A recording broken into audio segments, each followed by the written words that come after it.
ای این سرود برای یک آدمی عزیز، برای خالای مهربان سنبولای. خالا جانی مهربان، مهرتون در دل و جان، در یاد دارم در روزای گلدکی همان زمان.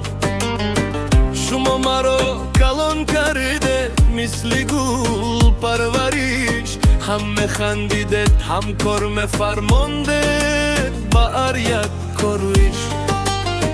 نامی شما یک تا از در این تاجیکستان سنبولای جان، شما داره جایی در دل و جان.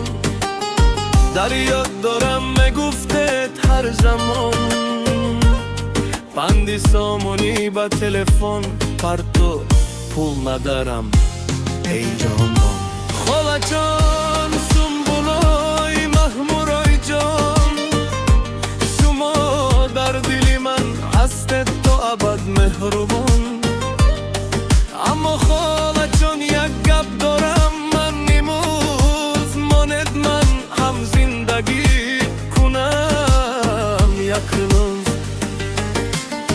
من آدم هستم نه پرت، من هم خسته میشوم از این همه کار و خدمت.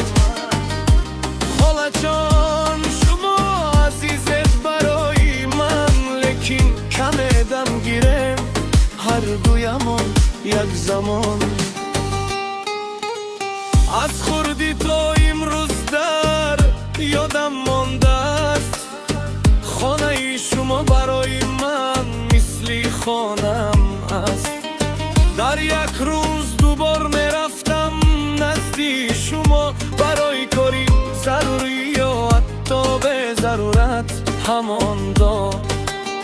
وقتی مرا میگرفته با مهر و محبت، این عادت هایتان ماندن تا همین ساعت.